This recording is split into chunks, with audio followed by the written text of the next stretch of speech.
अस्सलाम वालेकुम, आप देख रहे हैं डॉन न्यूज में। मेजबान अब्दुल गफ्फार पुनः रिप्ले के एक और एपिसोड के साथ पाकिस्तान सुपर लीग का कराची में होने वाला मरहला इख्तिताम को पहुंचा और मुल्तान सुल्तान टॉप टीम के साथ अब लाहौर जो है वो पहुंच चुकी है। इसी तरह कल हमने देखा कि कोयटा ग्लेडिएटर्स के ओपनर इंग्लैंड के जारहाना मिजाज बैट्समैन जैसन रॉय की शानदार और यादगार सेंचुरी की बदौलत कोयटा ने लाहौर कलंदर्स को एक 200 रन के बड़े चैलेंजिंग टोटल को बड़े आसानी से चेज करके शिकस्त दे दी। और यूं आप कह सकते हैं कोयटा ग्लेडिएटर्स ने भी इस टूर्नामेंट में अपनी उम्मीदों को रिवाइव किया है। 4 पॉइंट के साथ चौथे नंबर पर आ गए। पेशावर ज़ल्मी का 5वां और फिर कराची किंग्स का 6ठा नंबर है। तो आज के प्रोग्राम में इस हवाले से तो जरूर बात करेंगे, लेकिन आज की जो सबसे बड़ी खबर जनाब, पाकिस्तानी फैंस के लिए 25 साल बाद ऑस्ट्रेलियन टीम ने 27 फरवरी को पाकिस्तान पहुंचना है। और आज जब ऑस्ट्रेलियन क्रिकेट बोर्ड ने अपने टेस्ट स्क्वाड का ऐलान किया तो पाकिस्तानियों ने सुबह सुबह तकरीबन 4 बजे, मैं भी उस पर जाग रहा था सिर्फ इस खबर के लिए कि कौन कौन से खिलाड़ी आते हैं, तो पता चला जनाब Mitchell Starc, PAT Cummins, Josh Hazlewood,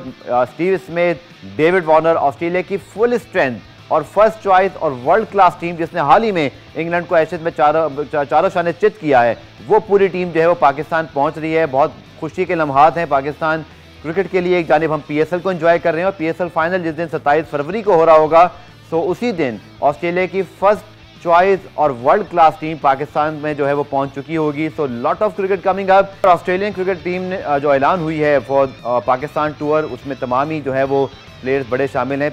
आपको इस हवाले से पूरी अपडेट देंगे। लीना अजीज भी हमें ज्वाइन करेंगी, सीनियर स्पोर्ट्स जर्नलिस्ट, उनसे बात करेंगे। तो बहुत ही खुशी की खबर है, ऑस्ट्रेलिया का फुल स्ट्रेंथ स्क्वाड पाकिस्तान का दौरा करेगा। Senior sports journalist commentator Leena Aziz ने भी ज्वाइन किया है। लीना, आई थिंक ऐसी खबर जिसका मैं भी सुबह 4 बजे उठ के इंतजार कर रहा था कि कौन कौन से प्लेयर आते हैं, और अभी तक वो एक्साइटमेंट बरकरार है। I think this is massive for Pakistan cricket. Absolutely Ghaffar, देखें बात यह है कि इतने साल से कोई भी बड़ी टीम इतनी बड़ी फुल सीरीज के लिए पाकिस्तान नहीं आई, अब आ रही है। तो इसका फुल क्रेडिट जो स्पेड वर्क पहले कुछ बोर्ड्स ने किया था यहाँ तक, उसको यहाँ तक पहुंचाने में इस वाले क्रिकेट बोर्ड को, रमीज राजा एंड कंपनी, इनको बहुत ज्यादा क्रेडिट जाता है। और मजे की बात यह कि जितने प्लेयर्स एशेज में खेले थे उससे भी ज्यादा प्लेयर्स पाकिस्तान में आ रहे हैं, और ये उनके प्लेयर्स के लिए भी एक बड़ा लास्ट फ्रंटियर टाइप होगा, क्योंकि बहुत साल से 1998 में लास्ट टाइम वो पाकिस्तान में खेले थे। अब बहुत से ऐसे प्लेयर्स हैं जो कि ऑस्ट्रेलियन प्लेयर्स जो पाकिस्तान कभी आए नहीं, पाकिस्तान में खेला नहीं, जाहिर है वो पाकिस्तान पे पिचेस पे खेलना चाहते हैं, देखना चाहते हैं पिचेस कैसी बिहेव करती हैं। पाकिस्तान में उनके लिए कड़ा टेस्ट होगा। पाकिस्तान टीम इस वक्त अच्छा खेल रही है, तो ये बहुत ही बड़ी खुशाइन बात है पाकिस्तान क्रिकेट के लिए, देखने सुनने वाले शौकीन हम जैसे जो फैनेटिक्स हैं क्रिकेट के, उनके लिए। So it's a huge step, और इंशाल्लाह उम्मीद करते हैं कि ये सीरीज अच्छी तरह इंसिडेंट फ्री जाएगी इंशाल्लाह। बिल्कुल, एक कमर्शियल ब्रेक मुझे लेना है, लेकिन मैं लीना ज़रूर कहूँगा कि हम नज़र भी उतार लें पाकिस्तान क्रिकेट बोर्ड की, क्रिकेट टीम की और ऑस्ट्रेलिया की, कि अल्लाह करे बस वो वक्त के शेड्यूल के मुताबिक पाकिस्तान इंशाल्लाह पहुँच भी जाएँ। और जैसे लीना ने कहा कि अगर हम बात करें इस लम्हे की, तो फिर हमें याद रखना है कि नजम सेठी साहब, शहरियार साहब ने जो दौरा जिम्बाब्वे और फिर वर्ल्ड 11, फिर PSL, तमाम जितनी भी उस वक्त के बोर्ड हुकाम थे उनकी तमाम मेहनत, फिर वसीम खान मानी साहब ने, जो आपको याद होगा कि पाकिस्तान में श्रीलंका साउथ अफ्रीका की सीरीज़ आई, वेस्ट इंडीज़ हुई, और फिर यकीनी तौर पर इस वक्त जो है वो रमीज राजा साहब को बहुत ज़्यादा इस चीज़ का क्रेडिट जाएगा, क्योंकि उस वक्त जब पाकिस्तान में इंग्लैंड और न्यूजीलैंड ने आने से इनकार किया, बहुत ज़्यादा लोग मॉरली डाउन हो गए थे, बट रमीज राजा साहब ने बड़े एग्रेसिव स्टांस को लिया और फिर उन्होंने इस चीज़ को मुमकिन बनाया। और आई थिंक ये एक बहुत बड़ी मैसिव रिकवरी है कि चंद ही महीनों बाद ऑस्ट्रेलियन टीम पाकिस्तान आने के लिए तैयार है। तो बड़ी खबर पाकिस्तान क्रिकेट के लिए, उसके हवाले से तो हमने बात की और आने वाले दिनों में होती रहेगी। लेकिन अब बात करते हैं पाकिस्तान सुपर लीग की, जिसके कल खेले जाने वाले मैच में कोयटा ग्लेडिएटर्स ने लाहौर कलंदर्स को बड़ी शिकस्त दी। चूँकि जैसन रॉय जो कि दुनिया के बेहतरीन ओपनिंग बैट्समैन है, क्या कमाल की बैटिंग किया। सो वाकई ये एक बड़ा प्लेजर था मीडिया बॉक्स नेशनल स्टेडियम का, जहां से हमने ये डायरेक्ट इनिंग देखी और one of the best T20 inning we can see. और लीना, आपके क्या ख्याल आते हैं इस इनिंग के बारे में? I think one of those inning जहां आप बिल्कुल ये कह सकते हैं कि ओपोनेंट ने या उनके खिलाड़ी ने ऐसी परफॉर्मेंस दिखाई कि Lahore Qalandar had no chance despite they score 200+। हाँ बिल्कुल, देखें शानदार इनिंग्स थी। इतने ज्यादा उन्होंने पिच को बिल्कुल निकाल दिया और इतना अच्छा उन्होंने छक्के लगाए और इतना एग्रेसिव खेला, हर किस्म की शॉट खेली, चाहे वो डाउन द विकेट 6 हो या पुल हो या वो पीछे जाके स्क्वायर लेग के पीछे 6 रन हो। हर किस्म की उन्होंने जो है पावर हिटिंग की और किसी बॉलर को कोई खातिर में नहीं लाए। वो लीना, जिस तरह की उनकी बैट स्विंग है, मैं तो कल मजाक कर रहा था अपने कुछ जर्नलिस्ट फ्रेंड के साथ कि लगता है ये बचपन में गोल्फ खेलते थे, फिर इनका इरादा क्रिकेट खेलने का हो गया। Dad his bat swing is literally like a golf swing. What a player, what a player. बिल्कुल, देखिए गोल्फ और जो क्रिकेट है उसका बड़ा गहरा ताल्लुक है। रिकी पॉन्टिंग जैसे ग्रेट प्लेयर, लारा जैसे ग्रेट प्लेयर, वसीम अकरम, ये तमाम लोग गोल्फ खेलते हैं। और अब तो जो यंग प्लेयर्स हैं वो गोल्फ इसलिए खेलते हैं स्विंग की वजह से। आपने बिल्कुल सही कहा, जो स्विंग है ना, बैट स्विंग बेहतर करने के लिए गोल्फ खेलते हैं और उससे जाहिर है उनको बहुत फायदा होता है। लेकिन कल उनका डे भी था, पिच भी, बॉल भी बल्ले पे बड़ी अच्छी आ रही थी। इसमें भी थोड़ा सा क्रेडिट जो है ना, देखें, हमें पाकिस्तान क्रिकेट बोर्ड को देना चाहिए। पहला जो मैच होगा, आपको याद होगा, PSL का पहला मैच बहुत ही लो स्कोरिंग था। उसके अगले ही मैच से जो जिस तरह की पिचेस हुई, जिस तरह की T20 अच्छा बाउंस नजर आया और स्ट्रोक खेलने के मौके नजर आए ज्यादातर, तो वो भी एक T20 ना, उसका जो फ्लेवर है वो छक्के चौके से ही बनता है। और जो बाउंस है, it's also the friend of the bowler, चाहे स्पिनर हो या फास्ट बॉलर हो। तो अच्छी सपोर्टिंग पिचेस नहीं नजर आई। कई मौके पे पिच बॉल लो भी नजर आती हुई, जहां पे अनइवन बाउंस नजर आया, लेकिन मोर और लेस सपोर्टिंग पिचेस थी। बिल्कुल। और जहां तक आपने बात की पहले मैच की, है जहां जहां मसला हुआ बाउंस का, हर जगह बस कराची किंग्स ही खेल रहा था। मेरे ख्याल में जहां जहां वो खेलें तो पिच जरा मुश्किल ही दिखाई देने लगी। वो coming back to PSL point table Leena, और हमें लग ये रहा है कि Multan Sultan because of their 5 consecutive wins they are pretty much on way to the playoffs. लेकिन जो बाकी टीमें हैं, क्योंकि अभी किसी के 6 पॉइंट हैं, किसी के 4, वेरी क्लोज कॉन्टेस्ट, क्योंकि लाहौर में एक मैच कोई जीतेगा एक हारेगा, तो they will be on the even side. तो आई थिंक लाहौर पार्ट तो बहुत इंटरेस्टिंग होने वाला है। रियली विश कि कराची भी कुछ हाथ पाँव मारे, जल्दी से 1-2 मैचेस जीत ले, तो that tight contest, the race of the playoff definitely will lit up PSL more. बिल्कुल, देखिए, without being too critical about Karachi, मैं ये जरूर कहना चाहूंगी कि उनकी जो मैनेजमेंट है, उन्होंने जो ड्राफ्ट पे जिस तरह के प्लेयर खरीदे, आपको एक भी मैच विनर नहीं नजर आता। अगर आप कहें कि बाबर आजम और शजीर, तो बाबर आजम जो है वो on his own match winner नहीं है T20 में। हाँ, टेस्ट में है, हाँ वनडे में है। और शजीर इतने इनकंसिस्टेंट है कि वो मैच विनर इस तरह के हो नहीं सकते कि पूरा टूर्नामेंट उछाल दें। इसके अलावा उन्होंने इतने बिट्स एंड पीसेस प्लेयर्स खरीदे कि देखिए, आप बाकी टीम आप उठाएं तो हर टीम के पास 4-5 मैच विनर हैं, और लेकिन कराची के पास तो चले हुए कारतूस, अगर मैं ये कह सकूं तो हैं। मतलब जो जिनका टाइम अब ओवर हो चुका है। So they bought really badly, and I wish कि कराची ने भी अच्छी जो मैनेजमेंट ने टीम खरीदी होती, प्लेयर्स खरीदे होते, तो आज ये 6 हॉर्स रेस होती। अब ये 5 हॉर्स रेस है, और कराची अलग है और बाकी 5 टीमें अलग है। But we hope that in Lahore they can retrieve the situation। ठीक है, बिल्कुल आपने ठीक कहा लीना, चूंकि कराची अगर बेहतर खेलेगा तो शायद थोड़ा सा लोगों का इंटरेस्ट और बढ़ेगा। तो लीना, आखिरी सवाल इस सेगमेंट का, आप बताइएगा प्लीज कि आपको क्या लगता है, लाहौर में हमने देखा है कराची के मुकाबले में इतने ज्यादा कंसेक्यूटिव मैचेस में रन्स नहीं बनते या चेस नहीं होते, फिर सर्दी भी है, ड्यू फैक्टर भी वहाँ पर ज्यादा हो सकता है। So I think this will be a different ball game. हाँ बिल्कुल, देखिए, कराची की पिचेस बहुत अच्छा खेली, 220, 230, 180, 90, ये सारे स्कोर्स हुए, क्लोज मैचेस हुए। हाँ, थोड़ा सा वेदर का फर्क है, लेकिन आई एम क्वाइट श्योर के टाइम मिल गया लाहौर में, ऐसी पिचेस बनाने का मिल गया होगा, और रमीज राजा ने बिल्कुल इंस्ट्रक्शन दी होगी। मैं ये समझ सकती हूँ पूरी तरह कि ऐसी पिचेस बने जहां पे अगर 220 रन ना बने तो कम से कम 170-80 रन जरूर बने, और बैट्समैन को भी चांस हो। ऐसी पिचेस ना हो कि 130-40 हो बने, क्योंकि उसमें देखिए ये T20 पिचेस नहीं होती 130-40 वाली ना, जो 170-80 की पिचेस होती हैं वो T20 पिचेस होती हैं आइडियल मेरे ख्याल में, जिसमें बॉलर को भी चांस है, बैट्समैन को भी। बट यही उम्मीद करते हैं कि कराची किसी तरह कम बैक करे। वो ट्रांसफर विंडो भी ओपन हो गई है, लेकिन उसमें सिर्फ वही प्लेयर्स खरीद सकते हैं जो अभी तक खेले नहीं। तो ऑप्शन क्या है कराची के पास? मेरे ख्याल में कराची के पास एक ऑप्शन है इंटरेस्टिंग कि वो उमर अकमल को ले लें और अब दुआ करें कि वो किसी तरह धुएंधार बैटिंग कर लें उनके लिए। तो पाकिस्तान सुपर लीग के कराची में होने वाले पहले मरहले की अगर लीना बात करें तो यकीनी तौर पर Multan Sultan stand out team है, 5 के 5 मैचेस जीते। कराची के तो बहुत सारे प्रॉब्लम, 5 के 5 मैचेस हार गए। बट बिटवीन अगर हम देखें तो इस्लामाबाद यूनाइटेड, उनका भी थोड़ा सा मिक्स एंड मैच रहा, गो के they finish well. Lahore Qalandars का जीत जाते तो शायद उनका भी ये मरहला अच्छा होता, लेकिन वो भी अभी 6 पॉइंट्स हैं। इसी तरह कोयटा ग्लेडिएटर्स के 4 पॉइंट्स हैं। तो आई थिंक अगर हम कराची मरहले को ओवरऑल देखें, लीना आपकी क्या राय है? सीरियसली 2 टीमें, या तो स्टैंड आउट मुल्तान सुल्तान या बिल्कुल ही बॉटम पर कराची किंग्स, बाकी तो अभी रेस पूरी तरह बाकी है। हाँ देखिए, टूर्नामेंट बहुत इंटरेस्टिंग है। जैसे आपने कहा कि मुल्तान का तो आउटस्टैंडिंग ये कराची राउंड रहा, उन्होंने कहीं भी ऐसा नजर नहीं आया कि वो कोई जो मैच हार जाएंगे। और उसकी वजह ये कि उनके पास सारी बेसिस कवर थी। ओपनिंग उनकी जबरदस्त, शान मसूद रिजवान, उसके बाद उनके पास हिटर क्या नाम है, टिम डेविड, और उसके साथ खुशदिल, बीच में भी उनके पास अच्छे बैट्समैन रूसो, बॉलर उनके पास अच्छे इमरान ताहिर हैं, धानी है, यंग बॉलर अच्छे हैं। तो उनकी सारी बेसिस कवर थी, इसलिए उनका वो टॉप पे जा रहे हैं। और उसके बाद जो टीम्स फॉलो कर रही है, इस्लामाबाद या लाहौर या क्वेटा, वो भी बड़ी क्लोजली टीम्स हैं जो आपस में तीनों बिल्कुल जो है अच्छा खेल रही हैं और किसी वक्त भी मुल्तान को चैलेंज दे सकती हैं। अब जरूरी नहीं कि पहला राउंड जिस तरह मुल्तान का अच्छा रहा हो तो उतना ही अच्छा रहे दूसरा भी, और ये भी जरूरी नहीं है कि कराची का जितना बुरा रहे उतना ही बुरा रहे।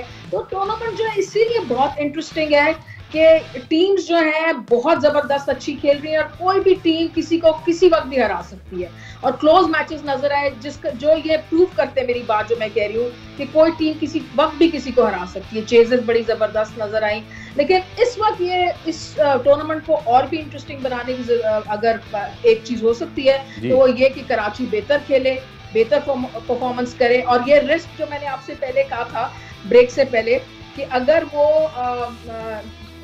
उमर अकमल को ले ले तो रिस्क तो बहुत बड़ा है, क्योंकि उमर अकमल की वही कंसिस्टेंसी है जो शर्जील की है, शायद इससे भी बुरी हो। लेकिन टैलेंट इतना ज्यादा है कि अगर वो चल गए तो हो सकता है कि कराची टीम जो है वो एकदम ब्लॉसम कर जाए।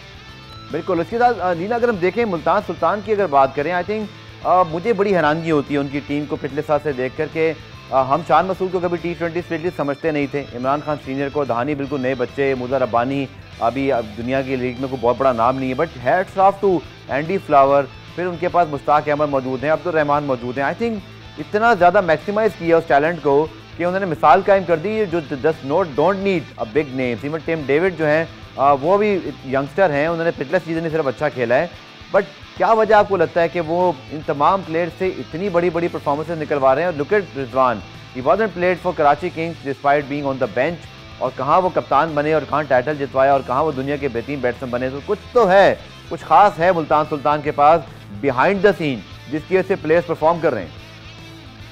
बहुत कॉन्फिडेंस देते हैं वो और बहुत डेटा ड्रिवन टीम है। मैं आपको बताऊं, डेटा ड्रिवन, डेटा पे बड़ा डिपेंड करते हैं, एनालिसिस पे बड़ा डिपेंड करते हैं, साइकोलॉजिकली प्लेयर को बड़ा अप करते हैं, कॉन्फिडेंस देते हैं।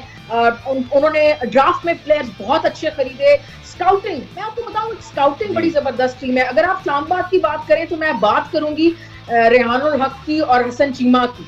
स्काउटिंग इतनी अच्छी उन्होंने की हुई है प्लान के साथ, प्लेयर्स इतनी हर जगह अपने सेट हैं, ये सारी चीजें मिलकर एक टीम को बनाती हैं और ये कराची में मिसिंग है। स्काउटिंग तो है ही नहीं, जैसे ऐसा लगता है कि किसी ने 4 लोग बैठ गए, उन्होंने कहा ये खरीद लेते हैं वो खरीद लेते हैं, बिल्कुल कुछ नहीं सोचा ही कुछ नहीं, ना एनालिसिस देखा ना डेटा देखा। तो ये डिफरेंस है।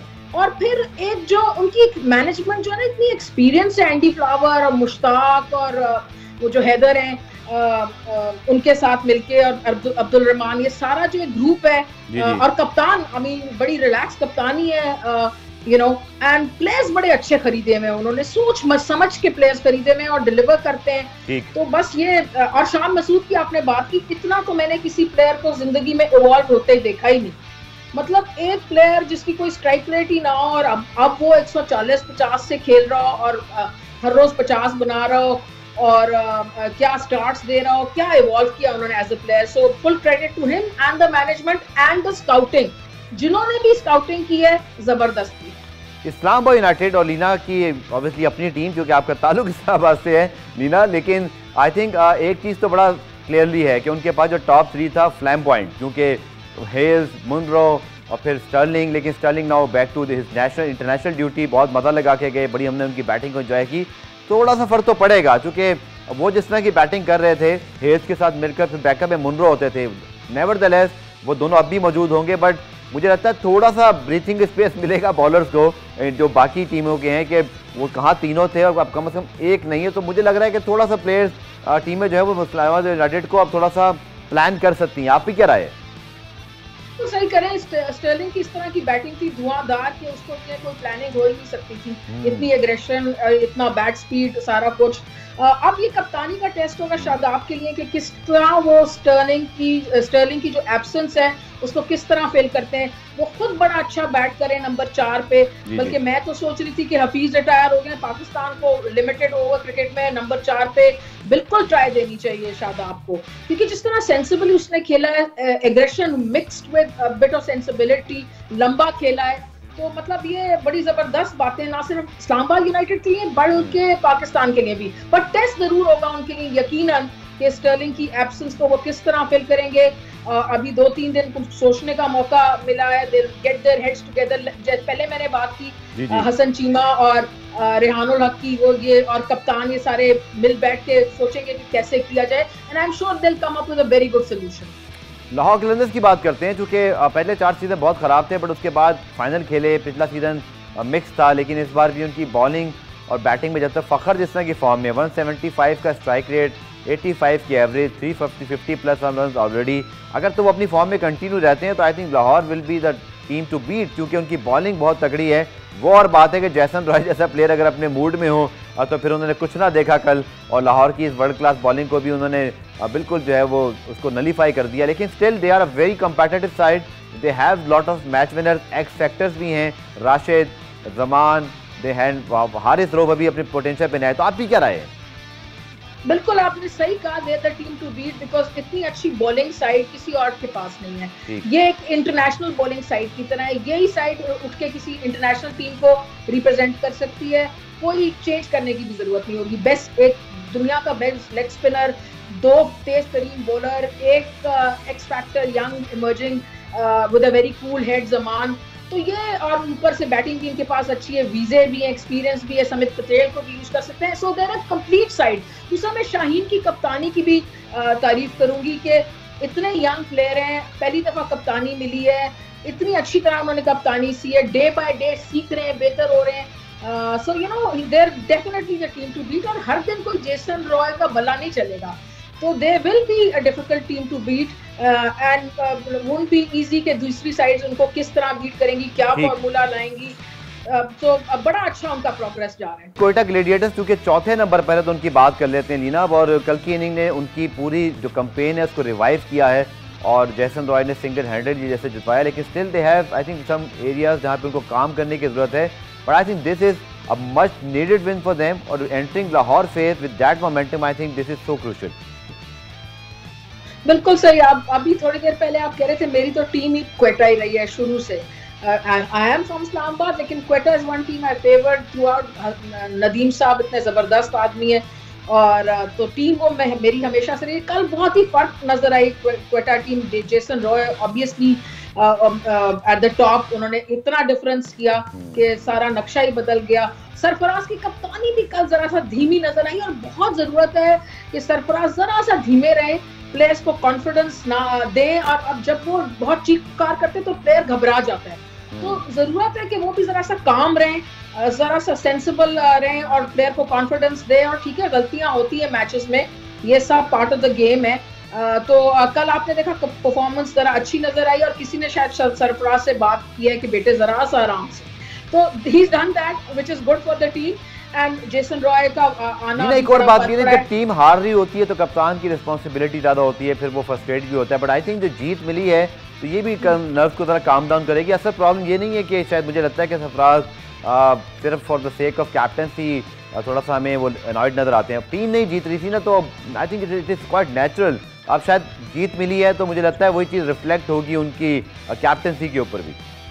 हाँ बिल्कुल, और देखिए थोड़ा सा उनकी नेचर भी ऐसे है, जब वो पाकिस्तान की भी कप्तानी करते थे थोड़ा सा ज्यादा ही इंटरैक्टिव रहते थे, और हर बॉल पर वो गुफ्तगू करते हैं फील्डर से, बॉलर से, हर एक से। तो अब जरा से अगर काम डाउन होंगे तो जरा प्लेयर को भी कॉन्फिडेंस मिलेगा। जैसे कि गलती हो जाए और अगर आप आके कमर पे पैट कर दें प्लेयर के या बॉलर के, तो कोई उसमें उसका दिल और बढ़ता है। जिसका देखिए एक मिसाल है कि वो जमान जब आखिरी ओवर कर रहा था तो शाहीन यंग कैप्टन है, लेकिन उसने कितना कॉन्फिडेंस दे दिया, और जमान ने बाद में कहा कि शाहीन ने मुझे कहा कि आप एंजॉय कर। तो इस बातों से भी गफार फर्क पड़ता है। एंड आप ऑब्वियसली राइट के ये जो जीत है उससे कप्तान का कॉन्फिडेंस बढ़ेगा, जेसन रॉय के आने से बढ़ेगा, बीच में प्लेयर नवाज की जो बैटिंग है मैं कहती हूँ जबरदस्त बैटिंग है। जब भी उनको चांस मिलता है चाहे पाकिस्तान की तरफ से या क्वेटा की तरफ से वो परफॉर्म करते हैं। और मैं एक चीज से थोड़ी सी दिल बर्दाश्ता जिससे हूँ वो इफ्तिखार है। मैंने T20 की अभी जो नेशनल T20 था इसकी कमेंट्री की थी तो मैंने बहुत क्लोजली इफ्तिखार को देखा था और जब क्वेटा ने उनको खरीदा तो मैंने बड़ी मुबारकबाद दी और मैंने कहा कि सिंगल हैंडेडली ये मैच जिता सकते हैं, लेकिन अभी तक ऐसा नजर नहीं आया। तो ही नीड्स टू चलिए ये 5 मैच बाकी जल्दी से बात करते हैं पेशावर ज़ल्मी की जो कि मेरी टीम है, लेकिन मैं जरूर कहूंगा कि एक मैच और जीत जाते तो लिविंगस्टन और साकिब महमूद ऑब्वियसली अब खेलेंगे तो तगड़े हो जाएंगे, थोड़ा लाहौर में बॉलिंग भी थोड़ी विकेटों पे एक सपोर्ट मौजूद होती है। तो I think Peshawar Zalmi always made a good comeback, always they played the playoff, 4 मरतबा फाइनल खेले हैं, तो I think it's too early to write them off. हाँ, लेकिन उनको डैरन सैमी की कमी बड़ी महसूस हो रही है एज अ मेंटोर। वो अब नहीं है तो जाहिर है वो एक जो स्पिरिट होती थी पेशावर की वो उतनी नहीं नजर आ रही, थोड़ा सा इनकंसिस्टेंसी भी नजर आ रही है। जैसे कि हैदर अली है, he needs to perform much better, उन पे नंबर 3 की रिस्पॉन्सिबिलिटी है तो उनको ज्यादा परफॉर्म करना है, ये नहीं कि एक मैच किया और 4 फेल हो गए इस तरह। और बॉलिंग में भी देखिए अलीना जैसे 4 प्लेयर से कोविड टेस्ट पॉजिटिव हो गए, दज़ई, फहाब, कामरान, थोड़ा सा वो एक मेजर सेटबैक रहा, और दूसरा लिविंगस्टन और साकिब अब फुल कहते हैं ना अवेलेबिलिटी के साथ खेल रहे होंगे लाहौर में। आई थिंक लिविंगस्टन का मिडिल ऑर्डर में होना ये ऐसे ही है जैसे जैसन रॉय कोयटा के पास टॉप पे मौजूद हैं, तो this definitely going to make difference for Zalmi. हाँ बिल्कुल, जरा सी क्वालिटी का डिफरेंस है। जेसन रॉय बहुत जबरदस्त क्वालिटी के, लिविंगस्टन जो है थोड़े टुलर टाइप बैट्समैन है, यानी कि पावर हिटर टाइप। लेकिन ये है कि अगर वो उनका दिन होगा तो वो मैच का कंप्लेक्शन चेंज कर सकते हैं। इसी तरह साकिब महमूद भी अभी उनकी बहुत अच्छी सीरीज नहीं रही अगेंस्ट द वेस्ट इंडीज, लेकिन अगर उनका दिन होगा तो he can also pick up wickets, he is got good pace. So definitely इन दोनों हजरात के आने से इंप्रूवमेंट तो आएगी। देखते हैं कि तमाम 6 टीमें लाहौर में कैसे परफॉर्म करती हैं। कराची में तो बहुत मजा आया और मैं ये जरूर कहूंगा कि मैं मिस कर रहा हूं, वरना मैं प्रोग्राम करते ही हमेशा नेशनल स्टेडियम वगैरह होता था, लेकिन अब 2 दिन का रेस्ट है तो 2 दिन PSL के बगैर गुजारने, लेकिन इंशाल्लाह 9 तारीख से लाहौर में मेला सजेगा तो मैचेस को एंजॉय करेंगे। आपको कोई फीडबैक हो या टीमों के मुतालिक कुछ कहना हो तो यूट्यूब पर या सोशल मीडिया पर आप हमें अपना फीडबैक दे सकते हैं। प्रोग्राम रिप्लाई देखने का शुक्रिया, कल दोबारा से मुलाकात होगी, तब तक के लिए अल्लाह हाफिज़।